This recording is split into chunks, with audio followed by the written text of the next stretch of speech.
Assalamualaikum warahmatullahi wabarakatuh.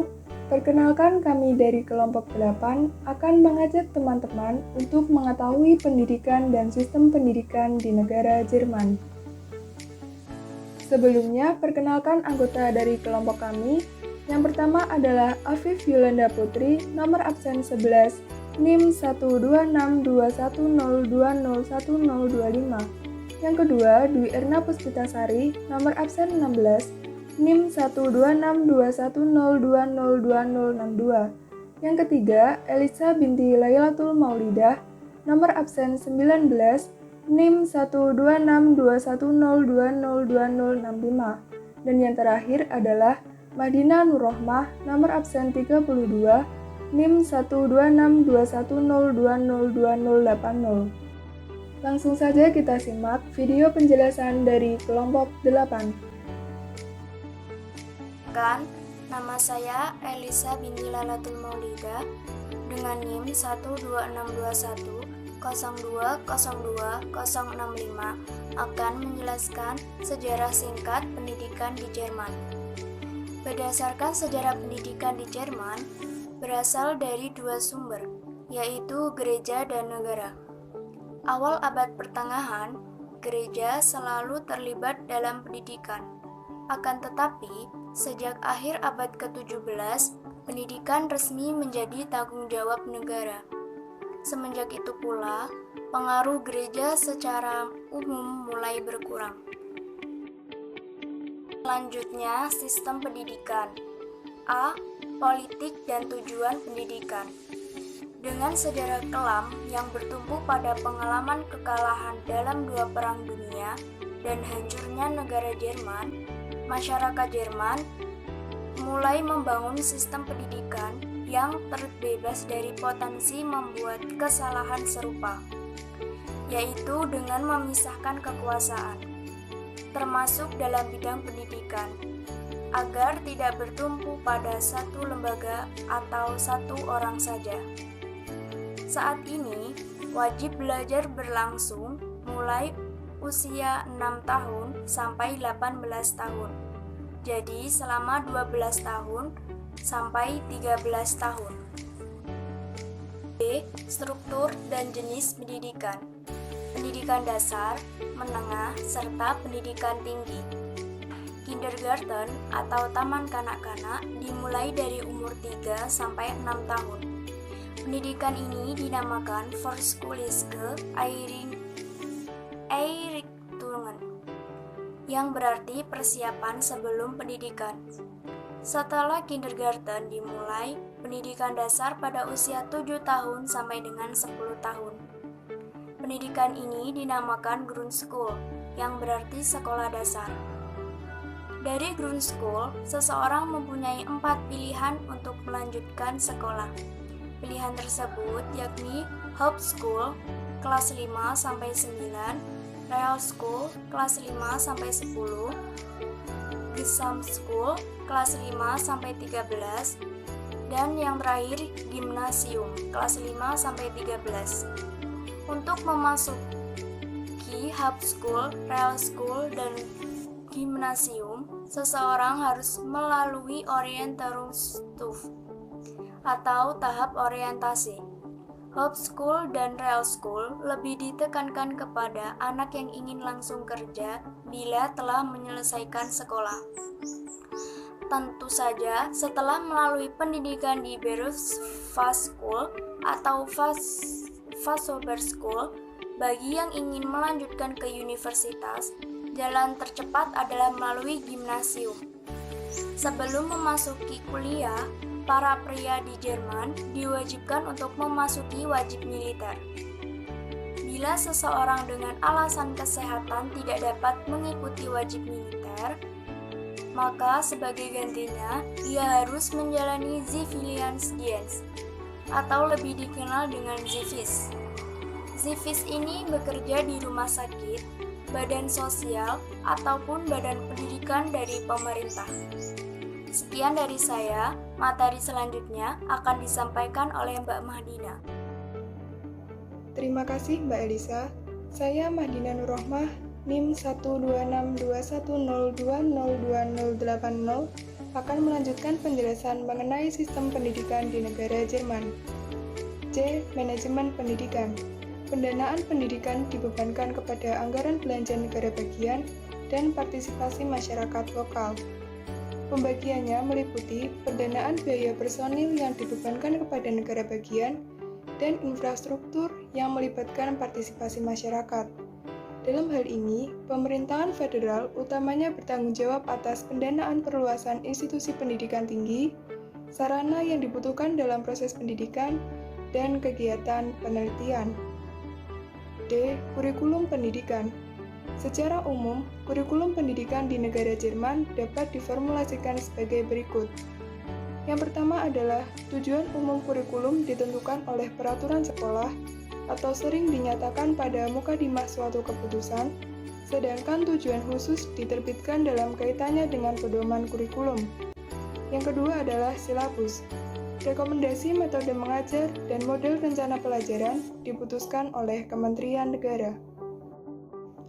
Kemudian, yang ketiga adalah mengenai buku teks. Tidak ada yang dapat dipakai tanpa ada persetujuan dari Kementerian Negara bagian, dan guru boleh menggunakannya sejauh terdapat dalam daftar rekomendasi buku yang sah. Yang terakhir atau yang keempat adalah metode mengajar. Metode mengajar di negara Jerman bukan menggunakan teacher-centered, tetapi menggunakan student-centered, di mana sifatnya open instruction atau murid belajar atas dorongan sendiri. Kemudian, sistem pendidikan di negara Jerman yang terakhir adalah E. Evaluasi dan penelitian pendidikan. Dalam sistem pendidikan di negara Jerman, tidak ada evaluasi nasional yang dilakukan secara teratur mengenai hasil pendidikan sebagaimana di Indonesia. Evaluasi dalam pengertian evaluasi program sangat terbatas pada penelitian yang ditugaskan pada suatu komisi atau panitia. Pendekatan yang dipakai digunakan untuk mengetahui pencapaian murid dan sepenuhnya diserahkan kepada guru selama proses belajar berlangsung. Hasilnya kemudian digambarkan dalam bentuk laporan kemajuan tertulis, terutama pendidikan dasar. Sekian dari saya, materi selanjutnya akan disampaikan oleh Mbak Yolanda. Baik, saya Afif Yolanda Putri dari nomor absen 11 dengan NIM 1262102011025. Di sini saya akan menyampaikan materi mengenai pendidikan di Jerman.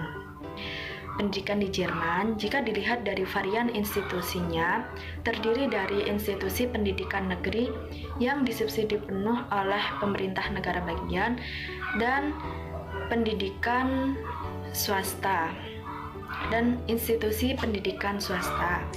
Jika dilakukan perbandingan, akan tampak keunggulan rata-rata pendidikan swasta daripada pendidikan umum. Sedangkan pada jenjang dasar, siswa hanya fokus pada bermain. Anak-anak didorong menikmati pendidikan yang menyenangkan sesuai nomenklaturnya sebagai taman. Jadi di samping edukasi juga habitualisasi atau pembiasaan atau peminjaman istilah Ibu Konjen RI di Frankfurt kristalisasi. Pada jenjang ini, anak-anak belum diajarkan mata pelajaran apapun. Mereka hanya dituntun untuk berlaku sopan santun.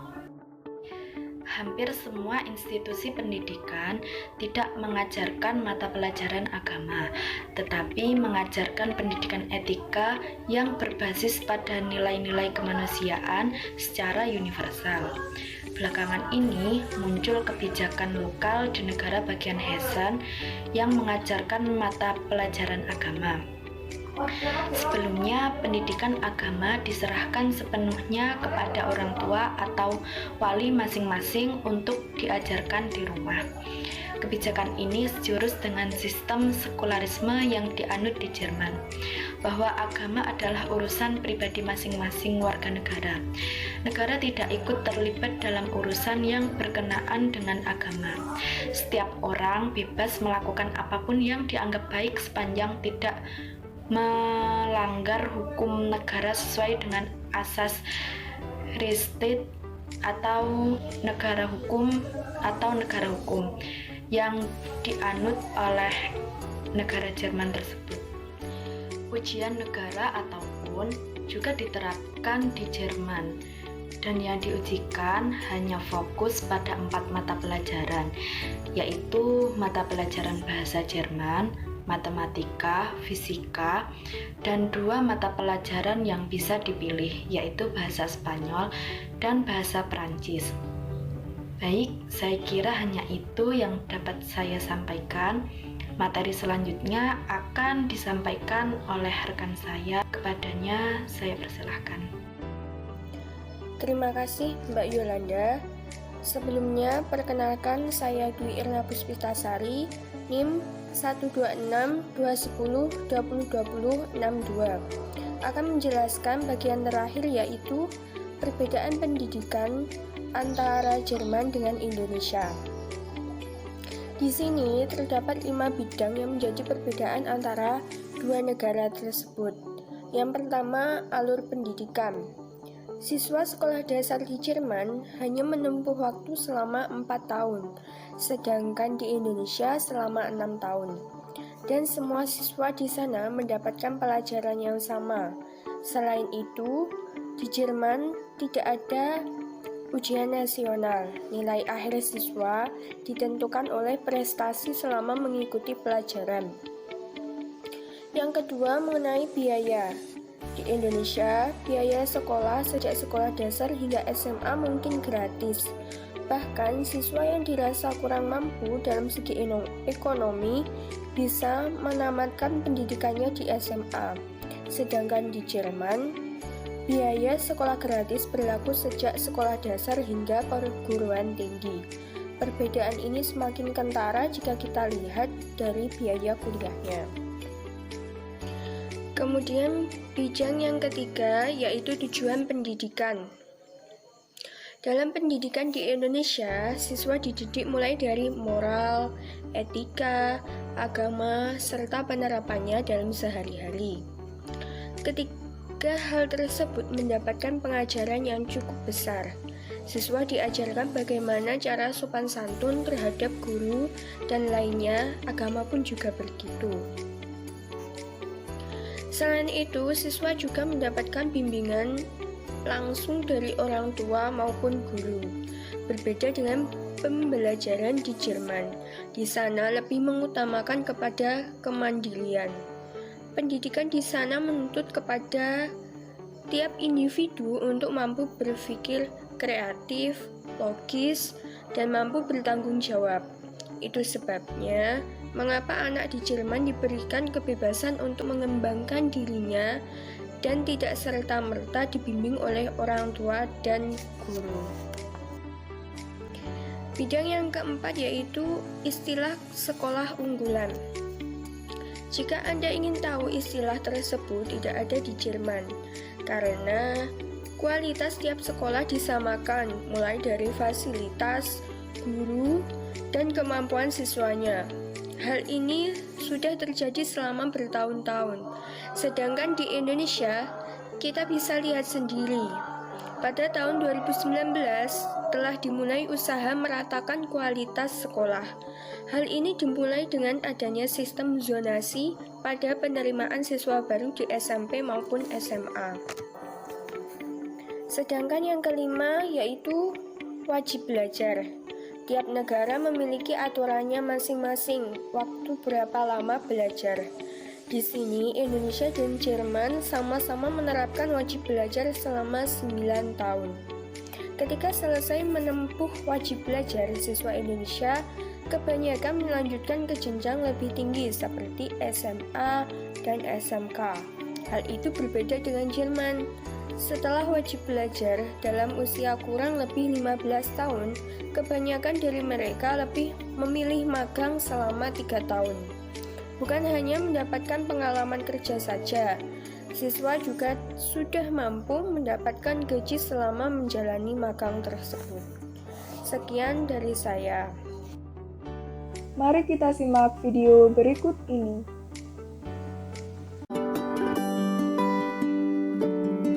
Sementara Jerman lebih mengutamakan kualitas pendidikan dengan pendekatan lain. Misalnya, menyediakan guru profesional yang mencurahkan seluruh waktunya untuk menjadi pendidik.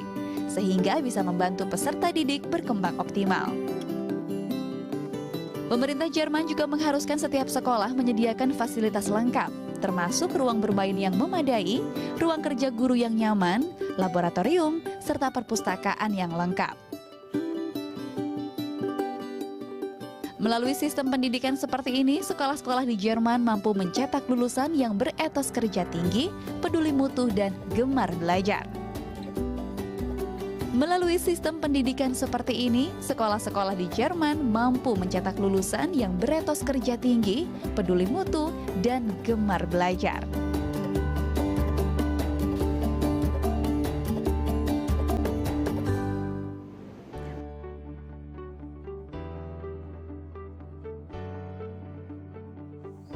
Terima kasih telah menonton video dari kelompok 8 mengenai pendidikan dan sistem pendidikan di negara Jerman. Semoga bermanfaat. Wassalamualaikum warahmatullahi wabarakatuh.